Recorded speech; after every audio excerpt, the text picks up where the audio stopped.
अब हनुमान जी वहाँ तक तो पहुँच गए हैं जहाँ सीता जी जिस बाग में बैठी हैं, अशोक वाटिका में। लेकिन दिक्कत ये है हनुमान जी को कि मैं नया बिल्कुल आदमी हूँ, अपरिचित हूँ, मेरा वेश भी बंदर का है, तो तरु पल्लव में रहा लुकाई। हनुमान जी पर किसी की दृष्टि ना पड़ जाए, इसलिए वो पत्तों के बीच में छुपे हुए बैठे हैं। और करें विचार करूं का भाई। अब वहाँ विचार कर रहे हैं कि कैसे जाऊँगा सीता के पास और जा कर के एकदम परिचय कैसे कराऊं। नए आदमी का परिचय भी बड़ा मुश्किल होता है, और ख़ास तौर से ऐसी जगह में जहाँ सब जगह भय और आतंक फैला हुआ है। तो इतने में क्या हुआ कि ये तो सोच रहे थे भी, तो तेई अवसर रावण ते हैं आवा। अब वहाँ रावण आ गया। सीता बड़े पक्के चरित्र की हैं, बहुविधि खल सीता ही समझावा। पहले वो साम दाम भेद दंड, तो पहले वो फुसलाने लगा सीता जी को, कहने लगा देखो मैं संग नारी बहू, अपने घर की जो औरतें थीं उनको सजा सजू करके ले गया था, और कहने लगा कि देखो सीता, ये जो मेरी रानियां हैं पुरानी, और इसमें जो मेरी पटरानी है मंदोदरी, तब अनुचरी, मैं सबको तेरी दासी बना दूंगा, ये तेरी सब नौकरानी बन के रहेंगी। और लंका का वैभव है, देख यहाँ मेरे पास तो सोने के किले हैं, हीरे उसमें जड़े हुए हैं, जवाहरात जड़े हुए हैं, यहाँ इतने वैभव के साथ बैठेगी, और वहाँ वो जंगल में तुझे लिए फिर रहा है, क्या तुझे सुख देगा। तो बहुविधि खल सीता ही समझाओगी, साम धाम भय वेद दिखावई। उसने पहले लालच दिया, फिर भेद कि राम को छोड़ दे, राम में क्या है, गुण है, जंगलों में धोखे खाता फिर रहा है। और फिर जब सीता जी ने कुछ नहीं किया, सीता जी को बड़ा वैभव दिखाया, तो सीता जी ने क्या किया, तिनका उखाड़ा ज़मीन में से, तृणधरी ओट कहत वह देई। अब इसके दो अर्थ निकलते हैं। एक तो ये है कि पर पुरुष से, जिस आदमी से आपको भय हो या जो निर्लज्ज आदमी हो, ऐसे आदमी के साथ जाने के कभी उसके सामने नहीं जाना चाहिए, ओट कर लेनी चाहिए। तो तृणधरी ओट, तिनके की ओट कर ली सीता जी ने रावण से पहले। और दूसरा इसका ये भी अर्थ निकलता है कि जब रावण फुसला रहा था कि सारी औरतों को, महारानियों को तेरी दासी बना दूंगा, महल के अंदर हीरे जवाहरात हैं उनकी सफरानी करेगी, तो सीता जी ने संकेत किया कि मेरे लिए ये सारी चीज़ें जो हैं ये तिनके के समान हैं, मैं तो इनको तृण समान समझती हूँ, मैं भौतिकवादिनी नहीं हूँ कि भौतिकवाद के चक्कर में आ जाऊँ। तो सीता जी ने उसको तिनका दिखाया, रावण जो था एकदम तलवार निकाल ली उसने। कहने लगी सीता, मास दिवस मैं कहा न माना, तो मैं मारूं काड़ कृपाणा। बस अगर 1 महीने के अंदर तूने अपना मन नहीं बदला, तो बस ये कृपाण जो है, सीता जी निडर बैठी हैं। सीता जी का चरित्र बड़ा सुंदर कांड में उभर के आया। जब उन्होंने कहा ना सुंदरे सुंदरी सीता, पहले तो कहा कि सीता का कितना सुंदर चरित्र है कि रावण जैसे बलशाली आदमी के सामने भी सीता जी उसको डांट रही हैं। और सीता जी कहने लगी कि श्याम सरोज दाम सम सुंदर, मेरे राम की भुजाएं जो हैं वो भक्तों को, अपने जो उनके आश्रय में आ जाते हैं, उन्हें तो वो ऐसे लगती हैं सहारा देने वाली, जैसे नील कमल की धारा हो। और दुष्टों को, तेरे जैसे दुष्टों के लिए वो ऐसे हैं जैसे करी कर सम दस्कंदर, जैसे हाथी की सूंड होती है, और हाथी जब अपनी सूंड में पेड़ को भी पकड़ ले तो उखाड़ के फेंक देता है। तो राम की भुजाओं को तूने देखा नहीं है। जिस दिन राम की भुजाओं का तुझे पता लग जाएगा, थोड़े दिनों बाद जब तू जाएगा वहाँ स्वर्ग में या नरक में जहाँ भी, और वहाँ बाली मिलेगा तेरा मित्र, तो वो बताएगा कि राम की भुजाएं कितनी बलवान है, एक तीर में मेरा नाश कर दिया उन्होंने। तो अभी तूने वो भुजाएं देखी नहीं है, इसलिए तू मुझे डरा रहा है। जिस दिन राम की भुजाएं तेरे सामने आ गई, तेरा नाश कर देंगी। और भी बहुत सारी बातें कही। कहने लगी देख तू खद्योत के समान है, जुगनू जैसे होता है। तो खद्योत समय कबहू की नल नहीं करे। कमल का फूल जो होता है जब खिलता है, जब सूरज की रोशनी पड़े, और जुगनू ये चाहे कि मैंने रोशनी डाल करके कमल खिला दूं तो कमल नहीं खुद करता। तो तेरे जैसे लोग तो मेरे राम के सामने खद्योत के समान हैं, जैसे जुगनू होते हैं। और वो तो आप ही सुन खद्योत सम राम ही भानु समान। सीता, तूने मेरा बहुत बड़ा अपमान किया है और तू जानती है मेरे अपमान की क्या सज़ा होती है। तो सीता ने कहा, मेरी तूने अगर देखी तो मेरा भी प्रण सुन ले। मैं प्रतिज्ञा करके बैठी हुई यहाँ, तू टाल नहीं सकता। तो कहने लगी, क्या प्रतिज्ञा है? कि या तो राम की भुजाएं मेरे शरीर को छुएंगी, मैं पतिव्रता नारी हूँ, दूसरा आदमी, तो राम की भुजाएं मेरे शरीर को छुएंगी, और या तेरी ये तलवार मेरे शरीर को छुएगी, तीसरी चीज़ मेरे शरीर को नहीं छू सकते। तो रावण ने एकदम तलवार निकाली, जो कहा, अच्छा अभी तेरा सिर काट देता हूँ। लेकिन रावण की पत्नी सच्ची पतिव्रता नारी है, और सच्ची पतिव्रता वो होती है जो अपने पति को सही सलाह दे। उसने पति के हाथ पकड़ लिया, उसने कहा कि एक मजबूर औरत जो तेरी कैद में पड़ी हुई है और तू अपनी तलवार दिखा रहा है, पतिदेव बहादुरी से, वीर से अगर कहीं इस वीरता से हर के लाता है इसको, और वहाँ युद्ध करता और युद्ध में हर के लाता, तो जानते कि तू, तो मैं तनिया ने उसे नीति बुझाई कि हाथ उठाना ठीक, तलवार उठानी ठीक नहीं। तो खैर रावण ने कहा, मैंने तो इसे 1 महीने का टाइम दे दिया है, ये मेरा अपमान कर रही थी इसलिए। मंदोदरी ने, तो रावण ने वहाँ जितनी राक्षसी थी उनको कहा कि देखो 1 महीने इसको इतनी त्रास दो, इतना सताओ कि ये मेरे आगे खुद आकर के हाथ जोड़ ले। तो ऐसा कह कर रावण तो चल दिया वहाँ से। सारी बात हुई, उसने बहुत डराया, बहुत धमकाया, लेकिन सीता जी दृढ़ बैठी रही। उन्होंने कहा, मेरे शरीर को हाथ नहीं लगा सकता तुम। अब सीता जो थी बड़ी परेशान थी। उन्होंने त्रिजटा जो थी, एक जो बड़ी भक्त थी, उस त्रिजटा से कहा कि देख त्रिजटा, तू मेरी माँ के समान है, और माँ का काम ये होता है कि बेटी के दुख को माँ जान सकती है और कोई नहीं जान सकता। तो तू एक काम कर दे, कहते कहीं से आग ला करके, और ये रावण तो मुझे रोज़ डराएगा, आकर के मारेगा, धमकियाँ देगा और इस तरह से उल्टी सीधी बातें करेगा, तो एक ही बार मैं अपने शरीर को त्याग दूं।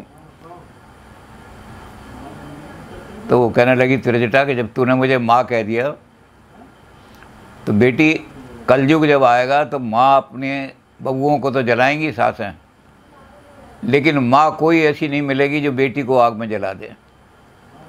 तो जब तूने माँ कह दिया तो मैं तुझे कैसे आग में जला सकती हूँ? और वैसे भी रात के समय कोई आग नहीं देता, कल दिन में देखूँगी। और वो त्रिजटा भी ऐसा कह करके अपने घर को चली गई। अब हनुमान जी को लगा, कपि कर हृदय विचार। हनुमान जी ने सारा देखा तो क्रोध में तो हो रहे थे, लेकिन उनका बहा अभी नीचे जाना, परिस्थितियों का मुझे पता नहीं कैसे हालात हैं यहाँ, तो अभी कूद के जाना ठीक नहीं है मेरा, इसलिए सुनते रहे। सारे गर्म लाल आंखें हो रही हैं क्रोध से,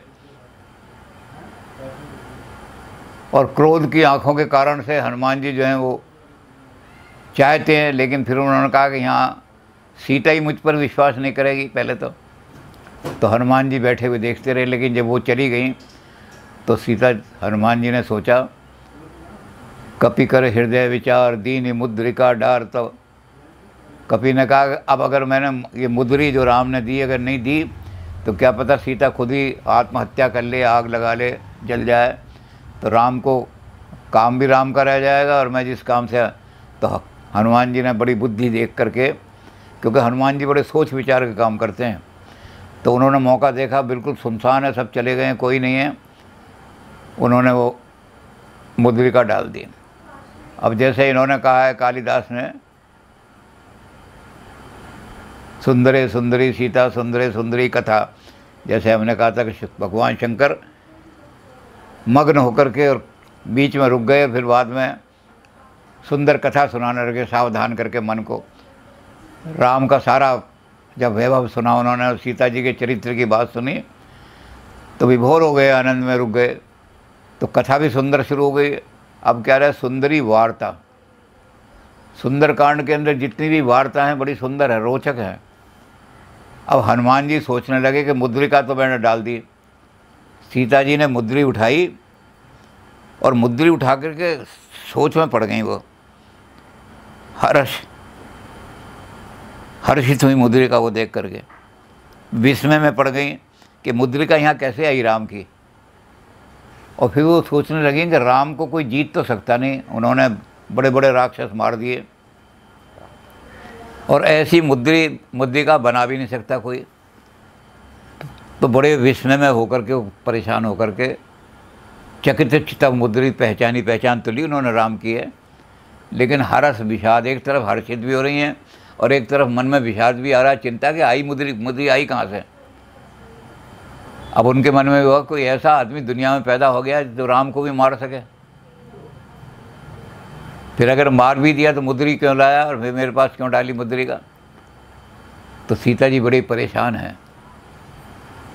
तो हनुमान जी ने कहा मौका अच्छा है, मेंटली ये बड़ी परेशान हो रही है। तो रामचंद्र गुण बरने लगा, सुनते ही सीता कर दुख भागा।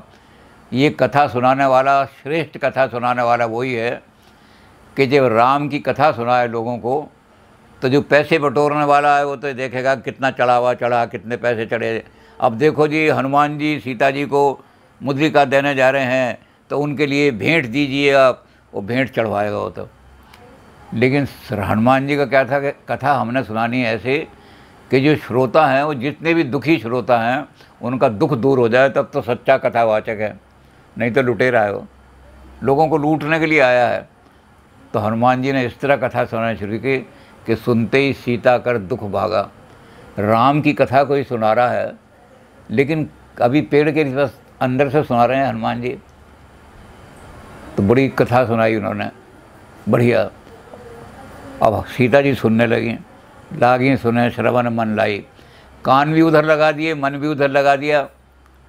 हनुमान जी ने क्या किया, आधे उसे सब कथा सुनाई शुरू से, राम का जन्म कैसे हुआ, फिर विवाह कैसे हुआ, फिर कैसे हो वनवास हुआ उनका, सारी कथा सुनाई। तो सीता जी कहते हैं कि अब जो हमें कथा सुना रहा है ज़रा सामने तो आ जाओ, देखें सही, इतनी सुंदर कथा सुना रहा है, ऐसा कोई आदमी दानव नहीं हो सकता जो इतनी अच्छी राम की कथा सुने। तो हनुमान जी सीधे जाकर सीता जी के सामने गए और खड़े हो गए। अब सीता जी को बड़ा विस्मय हुआ कि ये तो बंदर है, कहीं ऐसा ना हो राक्षस बंदर का रूप बना करके मुझे धोखा देने आए हो कोई। तो सीता जी ने मुंह फेर लिया। अब हनुमान जी ने 3 बातें अपने परिचय के लिए कहीं सीता जी को। रामदूत में मात जानकी, माँ का शब्द बड़ा पवित्र शब्द है। तो उन्होंने कहा कि माँ मैं तेरा पुत्र हूँ, राम ने मुझे अपने पुत्र की तरह स्वीकार किया है। तो पहला शब्द परिचय, पहला सीता का विश्वास जीतने के लिए पहला शब्द उन्होंने बोला माँ। आप हम किसी को मिलें तो अगर किसी को कहो माता जी ज़रा रास्ता कर देना, बड़ी प्रसन्न हो जाएगी। माता जी ज़रा सी ये चीज़ दे देना, तो चाहे पानी भर रही हैं कुएं पे, मेहनत कर रही हैं, खींच रही हैं, लेकिन माता जी ज़रा थोड़ा पानी पिला दे, तो माता का शब्द सुनते एकदम आपको पानी पिलाने लगेगी। तो हनुमान जी ने जब माता का शब्द बोला तो उन्हें विश्वास हुआ कि ये कोई, तो पहला शब्द उन्होंने माता कहा, माता ये मुद्रिका मैं लाया हूँ, मैं मुद्रिका लाने वाला हूँ।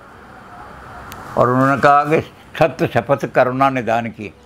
अब एक जो आपका ऐसा वर्ड होता है ना, जो ATM वगैरह में रखते हैं आप, अगर वो किसी को बता दो तो वो कहेगा सीक्रेट सारी बता दे, क्योंकि कोई बताता नहीं। तो ये जो करुणा निधान है, सिर्फ सीता जी के ही जहाँ बात करती हैं हनुमान भगवान से, वहीं करुणा निधान का शब्द आया है सारी रामायण में। तो वो सीता जी का ये सीक्रेट वर्ड था राम को बोलने का। तो जब उन्होंने कहा सत्य शपथ करुणा निधान की, तो सीता जी समझिए बहुत नज़दीक है राम के, जो ये शब्द इसको। और फिर उन्होंने कहा कि दीन ही राम तुमको वो सैदानी ये कर ये है, ये शहादत के लिए, गवाही के लिए एक अंगूठी मुझे भेजिए। तो सीता जी को विश्वास हो गया। अब वार्ता शुरू होती है। जब सीता जी को विश्वास हो गया कि ये कोई राम का भक्त है, तो सीता जी कहने लगी भैया एक बात बताओ कि इतना बड़ा समुद्र है, तुम उस समुद्र को पार करके कैसे आए। तो हनुमान जी हाथ जोड़ के कहने लगे माता प्रभु मुद्रिका मेली मुखमाई, जलधि लांगे अचरज नहीं। कहने लगे जो राम नाम मुंह में रख लेता है वो ये छोटा समुद्र क्या भवसागर पार हो जाता है वो तो। जिसने राम नाम अपने मुंह में रख लिया वो संसार के सागर से पार हो जाता है। तो मुद्रिका पे राम नाम लिखा हुआ था और मैंने उसको मुंह में रख लिया था। तो जब मुख में राम नाम आ जाता है तो फिर छोटे ही समुद्र तो छोटे छोटे कुछ भी नहीं पार कर आया। तो सीता जी बड़ी प्रसन्न हुई, बड़ा खुश, बहुत बढ़िया इसने बात कही और बड़ी सैद्धांतिक बात कही, दार्शनिक बात कही कि भवसागर पार करने के लिए एक ही सहारा है और वो सहारा है भगवान की कृपा। जिस पर हो जाएगी वो संसार सागर से छूट जाएगा। राका पति षोडश हुए तारागण समुदाय, सकल जितने भी पर्वत हैं उन पर दर्भ लाइए तो बिन रवि रात न जाए। चंद्रमा निकला हुआ 16 कलाओं के साथ और हज़ारों तारे निकले हुए हैं, लेकिन अंधेरा दूर नहीं हो रहा। वो आदमी कमरे में गया, कहने लगा कि अब तो चंद्रमा इतनी चमक हो रही है लेकिन कमरे में अंधेरा। तो क्रोध में आकर के उसने सकल ग्रीन दबलाई, उसने लकड़ियाँ जो पड़ी थीं उन लकड़ियों में आग लगा दी कि अब आ जाइए रोज। लेकिन उल्टा क्या हुआ कि लकड़ियों में आग लगाई तो धुआं और फैल गया। तो किसी ने आके समझाया, भैया ये चंद्रमा और तारे और ये लकड़ी इसकी आग से प्रकाश नहीं होता, बिन रवि रात ना जाए। अंधकार जब ही दूर होगा जब सूरज निकलेगा। तो उन्होंने कहा, ऐसे ही बिन हरि भजन खगेशा मिटे न जीवन कीर कलेशा। जब तक भगवान का सहारा नहीं लोगे, आज जितनी भी दुनिया है भौतिकवादी दुनिया, वो लौट लौट के अध्यात्मवाद और भगवान की तरफ आ रही है। जो हिंदुस्तान से इस्कॉन वाले जाते हैं या और कोई महात्मा जाते हैं, वो उनके चरणों में गिर जाते हैं, कहते हैं हमारे जीवन में बड़ा अंधेरा छाया हुआ है, कैसे दूर करो। और वो इधर की तरफ आ रहे हैं, मंदिरों में आके नाचते हैं खूब, इस्कॉन के मंदिर में। तो जब तक आप रिलीजन की शरण में नहीं आओगे दोबारा, जब तक आप अध्यात्म की शरण में नहीं आओगे, क्लेश दूर नहीं हो सकते। तो हनुमान जी कहने लगे सीता जी को कि माता आप तो जानती हैं कि ऐसे ही बिन हरि भजन खगेशा, जब तक आदमी भगवान का सहारा नहीं लेगा उसके जीवन के कलेश दूर नहीं हो सकते। तो सीता जी कहने लगी बड़ी अच्छी बात कही तूने, बड़ी गहरी बात कही है। अब ये बता कि जब तू इस मुद्रिका के सहारे यहाँ तक आया तो दी नहीं मुद्रिका डार, तब तूने मुद्रिका डार फेंक क्यों दी? यहाँ तो बड़ा खतरा है, लोग तुझे मार दें, कुछ कर दें, तो तुझे तो मुद्रिका पकड़े रहने चाहिए थी और तूने मुद्रिका यहाँ डाल दी। तो हनुमान जी हाथ जोड़ के कहने लगे, डायलॉग बड़े अच्छे हैं, वार्ता बड़ी बढ़िया है। तो हनुमान जी कहने लगे माता कभी चंचल सभी विधिहीना। कम जो बंदर होते हैं उनका स्वभाव बड़ा चंचल होता है, कभी इस डाली पे कूद रहे हैं, वहाँ का पेड़ फल खा रहे हैं, कभी इस डाली पे कूद रहे हैं। तो मेरा स्वभाव तो चंचल है, मुझसे अगर राम नाम छूट गया तो कोई बड़ी बात नहीं, लेकिन आप तो साक्षात भक्ति हैं। रावण जब आया तो आप इतनी घबरा गई कि आपने राम का नाम छोड़ दिया। अब मुझसे पूछ रही हैं कि मुद्रिका क्यों छोड़ दी? मैं तो मामूली आदमी हूँ और वैसे भी बंदर हूँ, बंदर का स्वभाव चंचल होता है, बड़ा चंचल मन है। तो आप तो भक्ति के स्वरूप हैं, आपने राम नाम कैसे छोड़ दिया जब रावण आया था? तो सीता जी बोली मैंने छोड़ दिया? जो कहा हाँ, मैं आपको याद दिला रहा हूँ। आपने कहा सुनो विनय मम विषक अशोका, सुनो विनय मम विटप अशोका, सत्य नाम करो हरो मम शोका। आप अशोक वृक्ष जो हैं यहाँ खड़े हुए, क्योंकि अशोक वाटिका में बैठी हैं, तो आप अशोक वृक्ष से कब कहने लगें कि हे अशोक वृक्ष, तेरा नाम अशोक है तो तू मेरा भी शोक हर ले, अपना नाम सत्य कर दे। तो माता आप जानती हैं संसार की भौतिक चीज़ें जो खुद नश्वर हैं वो किसी का शोक दूर नहीं कर सकती। ये तो शोक का कारण बन जाती हैं, जो चीज़ें संसार की भौतिक वस्तुएं हैं ये तो शोक का कारण बन जाती हैं। आज आपने एक आदमी बहुत बढ़िया सोफ़ा ख़रीद के लाया और वहाँ से गांव से उसकी माँ आई थी, उसे पता नहीं था माँ को, तो जैसे गांव में वो चारपाई पे बैठती थी ऐसे पैर करके वो सोफ़े पे बैठ गई। उसने आकर के अपनी माँ को एकदम, तुझे पता नहीं है गंवारी, गांव से आई है तू, 3000 रुपये का मेरा सोफ़ा है, मैला कर दिया इसको। उसने हाथ पकड़ के माँ को खड़ा कर दिया। माँ कहने लगी बेटा मैंने तो जैसे गांव में बैठे करे थी ना, चारपाई पे ऐसे ही बैठ गई, मन ने पता नहीं किस तरह बैठे हैं सोफ़े पे। तो वो सोफ़ा जो है शोक का कारण बन गया। तो संसार की हर चीज़ें, जितनी भौतिक वस्तुएं हैं, ये तो सभी शोक का कारण है। इनके कारण से आदमी शोक उठा रहा है दुनिया में, और आप अशोक से कह रही हैं मेरा शोक दूर कर दे। राम नाम नहीं लिया, राम नाम लेती हैं आप तो आपका शोक दूर हो जाता। तो सीता कह रही, हाँ भाई ये तो मुझसे गलती हो गई, मैं तो घबराहट में अशोक से कहने लगी अशोक मेरा शोक दूर कर दे। तो कहने लगे माता इसलिए मेरे हाथ से भी छूट गई तो कोई बड़ी बात नहीं है। फिर कहने लगे अच्छा एक बात बताओ, जब राम ने तुझे भेजा था कह मम बल विरह का परिचय देकर क्या ना, तो बल का परिचय तो मैं रावण को दूंगा और विरह का परिचय दे रहे हैं आपको आया था मैं। तो पहले अंगूठी डाल दी कि आपकी विरह दूर हो जाए, और सारी कथा आपको सुना दी, जितनी लंबी चौड़ी कथा है आधे उसे सब कथा सुनाई, तो सारी कथा सुना दी आपको। तो कहने लगे वो तो सुना दी तुमने सब बात है, लेकिन ये बताओ कि तुमने मुझे ये मुद्रिका है राम ने तुम्हें दी थी तो तुमने मुझे भेंट क्यों नहीं करी, तुमने ऊपर से पेड़ से फेंक दी है। मुद्रिका डार था। अब बड़ी अच्छी वार्ता चल रही है। हनुमान जी कहने लगे माता मैंने आपको आधे से सब कथा सुनाई है, शुरू से आखिर तक की। उसके बीच में एक प्रसंग आया है, आपने तो अच्छी तरह सुन ली है कथा। तो कहने हाँ मैंने खूब मन लगा के सुनी। कहते हैं उसमें एक प्रसंग आया है कि जब आप वनवास के लिए चली थीं तो माता कौशल्या ने कहा था सीता तू वन में जाके तू यहीं रह जा।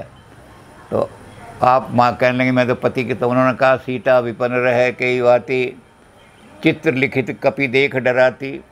ये तो चित्र बंदर के जो चित्र बना हुआ दीवार पे बना हो उसे ही देख करके कांपने लगती है, डरने लगती है, तो वहाँ जंगल में कैसे रहेगी। तो कहने लगे पहले मैंने सोचा कि अगर मैं एकदम आपके सामने आ गया तो जो चित्र लिखित को देख करके डर जाती हैं, जब मुझे देख कर कहीं हार्ट फेल ना हो जाए आपका, तो पहले मैंने कहा मानसिकता बना लूँ आपकी, साइकोलॉजिकल ये बना लूँ, तैयारी कर लूँ, प्रिपेयर्डनेस, कि मुझे देखने के बाद आपको कोई शौक़ नहीं लगेगा, धक्का नहीं लगेगा। तो माता इसलिए मैंने मुद्रिका पहले डाल दी। और जब आपने कहा कि जो राम की कथा इतनी चाव से सुना रहा है, सारी कथा को इसने बड़ा उससे सुनाया है, वो मेरे सामने प्रकट हो जाओ। तो जब आपकी मानसिकता बन गई तो तब मैं आपके सामने आया। तो सीता कहने लगी ये भी बात तूने बहुत अच्छी कही, बहुत बढ़िया मेरे प्रश्न का समाधान कर दिया। अब अंतिम मैं प्रश्न पूछ रही हूँ वो बता दे कि राम ने मुझे त्याग दिया या भूल गए। राम जब तुम आ सकते थे यहाँ तो राम नहीं आ सकते थे क्या? राम भी आ सकते थे, जिनका नाम लेकर के भवसागर पार कर जाते हैं तुमने, वो खुद भी आ सकते थे यहाँ पर। तो ये बताओ कि क्या राम ने मुझे त्याग दिया है, क्यों नहीं आए राम? ओहो, हनुमान जी कह लगे माता ये अंतिम प्रश्न जो आपने पूछा है यही तो सारा महत्वपूर्ण प्रश्न है। तो कहने लगे इसका बताओ मुझे असली। उन्होंने कहा माता वैसे तो ये है कि राम जो है आपके दुख में, राम आपके दुख में बहुत दुखी हैं, उन्हें ज़्यादा दुख है इस बात का कि सीता की क्या हालत होगी। लेकिन वहाँ इसलिए नहीं आए वो कि पहले क्रम भंग हो गया था, क्रम बिगड़ गया था, तो उसके कारण से हमें जंगल में धक्के खाने पड़े हैं। तो उन्होंने कहा कि पहले जो क्रम बिगड़ गया था, सब काम क्रम से होने चाहिए। हलवा बनाना है तो पहले सूजी भूनो, और आपने पहले ही सूजी में पानी डाल के कर दिया तो ले ही बन जाएगी वो। तो हर काम जो क्रम से होता है वो ठीक होता है, और पहले क्रम भंग हो गया था इसीलिए जंगल में हमें आना पड़ा। तो राम ने कहा कि अब दोबारा हमने क्रम भंग नहीं करना, जैसा क्रम है उसके हिसाब से काम करेंगे। तो कहने लगे पहले कौन सा क्रम भंग हो गया था और अब कौन सा क्रम है जिसकी वजह से राम नहीं आए? उसने कहा पहले माता ये क्रम था कि माता केकई अम्बा ने जब वरदान मांगा था तो उसने कहा देव एक वर बढ़ते ही टीका। पहला वरदान ये है कि भरत को राजगद्दी दो, और दूसरा वर मांगूँ कर जोरी। दूसरा वरदान ये मांगती हूँ क्या करे तापस वेश विशेष उदासी 14 वर्ष राम, ये दूसरा वरदान था। तो राजा को भी यही करना चाहिए था कि पहले भरत को बुला कर राजगद्दी देते और उसके बाद कहते हैं दूसरा वरदान। तो सीता कहने इससे क्या फ़र्क पड़ता? उसने कहा इससे तो माता बहुत फ़र्क पड़ जाता। जैसा राज्य होता है वैसे ही नियम बनते हैं उस राज्य के। तो राजा दशरथ का जो राज्य था उसमें नियम था प्राण जाए पर वचन न जाए। ये राजा दशरथ ने अपनी हरिश्चंद्र दधीची और अपने कुल की जो परंपरा थी उसके कारण से ये नियम बना रखा था। तो उन्होंने प्राण त्याग दिए, पर उन्होंने कहा वचन नहीं छोड़ूंगा, 2 वचन मांगे तूने, दोनों वचन दूंगा। तो सीता जी कहने लगी फिर इसमें क्या होता? कहने लगे अगर वो पहले कहते कि कही मैं तुझे वरदान तो दूंगा, लेकिन क्रम अनुसार दूंगा, तूने पहले जो है तो भरत को आ जाने दे, टीका कर दूंगा। तो सीता जी बोली इससे क्या फ़र्क पड़ता? कहते माता जब शासन बदल जाता तो नियम भी बदल जाते। भरत जब राजगद्दी पर बैठे थे तो भरत का दूसरा नियम था। कहले क्या नियम था? कहते भरत का नियम ये है, जाके प्रिय न राम वे देही, तजिए ताही कोटि बैरी सम, यद्यपि परम स्नेही। जिसको राम से और सीता से प्यार नहीं है, वो चाहे अपना कितना ही निकट का संबंधी हो, उसे वैरी के समान त्याग देना चाहिए। तो भरत जी जब राजगद्दी पर बैठते तो अब नियम ये चलेगा कि माता अगर तुझे राम से और वैदेही से प्रेम नहीं है तो मैं तुझे त्यागता हूँ। तो कहने नहीं, राम तो प्रतिज्ञा करके बैठे थे कि अपने, वो कहने लगे भरत का अगर ये कहते, राम कहते प्रतिज्ञा करके कि मैं प्रतिज्ञा करके बैठा हूँ कि 14 साल वन में ही रहूँगा, तो भरत क्या करते? अयोध्या के पास कोई अच्छा वन लगवाते, वहाँ वन लगता, उस वन में एक बढ़िया सी परण कुटिया बनवा देते और वहाँ जा कर के अयोध्या के पास रहते, भरत वगैरह सब आकर सेवा करते। तो कहते यहाँ भटकना नहीं पड़ता हमें। लेकिन क्या हुआ कि कैकेयी जो थी एकदम क्रोध में आ गई। प्रातकाल मुनि वेशधर, जो नर राम बन जाए, सारी कथा शुरू से सुनाई थी ना। कहते माता इसमें प्रसंग ही आया था कि राम जो थे, जब भरत ये दशरथ जी जब देर कर रहे थे, विलम्ब कर रहे थे, तो कैकेयी जो थी गुस्से में आके खड़ी हो गई। सुबह दिन निकलते ही अगर राम वन में नहीं गए तो मोर मरण, मैं आत्महत्या कर लूँगी, जल जाऊँगी। मैं तो मर जाऊँगी कोई बात नहीं, पर तोर अयश, तेरे घर को, ख़ानदान को बदनाम कर जाऊँगी। और जो आदमी अयश होकर के, बदनाम होकर के दुनिया में जीता है, उससे तो मरना अच्छा है। आदमी को अगर जीना है दुनिया में तो सम्मान के साथ जिए, नहीं जीना है तो मर जाना अच्छा। बदनाम होकर के, अपमानित होकर के दुनिया में नहीं जीना चाहिए। तो कैकेयी ने कहा कि तेरे ख़ानदान का अपमान हो जाएगा, क्योंकि दुनिया में ये कह जाऊंगी कि ये वो घर है जहाँ बहुओं को जलाया जाता है, बहुओं को मारा जाता है। तो वो कहते दशरथ जी एकदम कांप गए कि मेरा तो सारा ख़ानदान बदनाम हो जाएगा। तो माता शांति के साथ राजा को ये कहना चाहिए था कि नहीं, मैं वरदान राज तो उसको ही दूंगा, पर पहला वर्ड पहले दूंगा, दूसरा वर्ड बाद में दूंगा। तो राजा एकदम घबरा गए। सुबह ही उन्होंने कह दिया राम बन जाएं। तो कहने हाँ, कहते इसलिए क्रम भंग हो गया, क्रम बिगड़ गया, तो आज हमें कठिनाइयाँ उठाई पड़नी। तो कहने लगे अब कौन सा क्रम है जो जिसको कह रहे हैं कि राम? कहने लगे अब राम ये कह रहे हैं कि जब रावण ने तपस्या की थी और ब्रह्मा जी से वरदान मांगा था, रावण क्या कहता कि हम काहू के मरे न मारे, बानर मनुज जात दो ही बारे। हम दुनिया में किसी के हाथ से, देवता के हाथ से ना मरें, और बानर मनुज की तो मैं चिंता ही नहीं करता, इनकी तो मैं वरदान नहीं मांगता, इनको तो मैं वैसे ही खा जाऊंगा। तो कहते उसने पहले बानर कहा था, फिर मनुज कहा था। तो राम ने कहा उसी क्रम से चलोगे तो रावण मरेगा, नहीं तो नहीं मरेगा। पहले बानर जाएगा, उसके बाद मनुज जाएगा। तो सीता जी कहने बड़ा, इतनी जो हमारी वार्ता हुई है और इतनी सुंदर वार्ता हुई है, एक एक चीज़ का बड़ा सुंदर समाधान किया है इसने। तो देखी बुद्धिबल, हनुमान जी का बुद्धिबल ने, देखी बुद्धिबल निपुण कपि, ये बुद्धिबल में बड़ा विद्वान है, बुद्धि में बहुत बल है, क्योंकि एक एक शंका का इसने ऐसा समाधान किया है कि बिल्कुल समाधान कर दिया हर शंका का। तो कहते देखी बुद्धिबल निपुण कपि, कहो जान की जाओ। जान के कहने अब जाओ, मुझे तो तसल्ली हो गई, अब बल का परिचय रावण को दो, है जी। लेकिन मैं आशीर्वाद देती हूँ तुझे निमित्त मान करके कि रघुपति चरण हृदय धरी, तात मधुर फल खाओ। जो भगवान राम के चरण तेरी तरह से हृदय में धर लेगा, वो जीवन में मधुर ही मधुर फल मिलेंगे उसको, कभी जीवन में उसके कटुता नहीं आएगी। तो हनुमान जी कहने लगे बहुत अच्छा वरदान दिया आपने, मैं संसार को यही संदेश दे दूंगा कि सीता जी ने ये संदेश दिया है, रघुपति चरण हृदय धरी, तात मधुर फल खाओ। आपको जीवन में मधुर तो वार्ता है, इतनी सुंदर वार्ता हुई यहाँ पर।